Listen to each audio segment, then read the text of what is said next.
Welcome everyone. In this part, I'm going to discuss about ultrasonics or ultrasonic sound.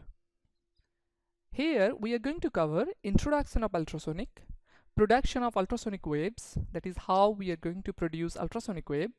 I'm going to discuss two different methods. One is magnetostriction method and another is piezoelectric method. Then detection of ultrasonic waves, and finally the applications, different applications of ultrasonic waves.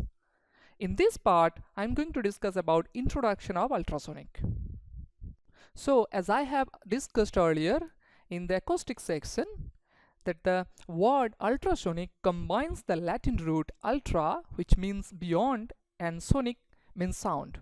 So ultrasonic refers to any study or application of sound waves that are higher frequency than the human audible range.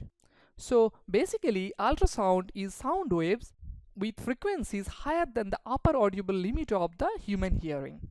Ultrasound is not different from normal or audible sound in its physical properties, except that the human cannot hear it.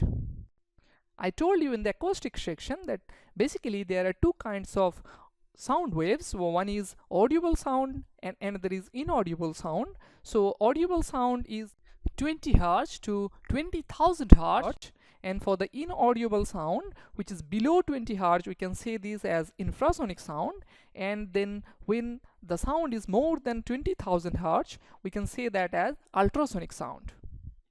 So generally these waves, that is the ultrasonic waves or ultrasonic sound waves, are called as high frequency waves. For instance, bats use ultrasonic frequencies up to 100 kHz for locating their food sources and navigating. In this list, you can find the audible range for different species. For instance, for the human, this is 20 to 20,000 Hz. For the dogs, this is 67 to 40,000 Hz approximately. For the cat, this is 100 to 30,000 Hz. And then for the rats, this is 200 to 70,000 Hz. And for the bats, this is 2,000 to 110,000 Hz. And for the elephant, this is 16 to 12,000 Hz. Now here we are going to discuss the properties of ultrasonic waves.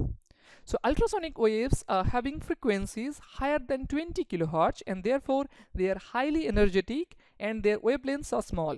Just like ordinary sound waves, ultrasonic waves get reflected, refracted and absorbed. They shows negligible diffraction due to the small wavelength, and therefore can be transmitted over large distance without any appreciable loss of energy. When the ultrasonic wave is absorbed by a medium, it generates heat. They are able to drill and cut thin metals. When ultrasonic waves are propagated into a liquid media, they include alternate regions of rarefaction and compression. A negative local pressure at the spot of rarefaction causes local boiling of the liquid accompanied by the bubble growth and collapse. This phenomena is known as cavitation.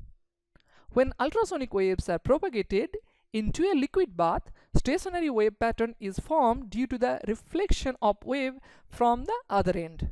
The density of the liquid thus varies from layer to layer along the direction of propagation. In this way, plane diffraction grating is formed which can diffract light.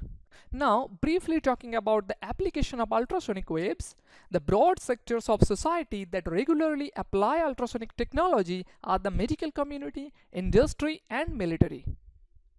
So basically, we use ultrasonic waves for imaging, for detection and for navigation.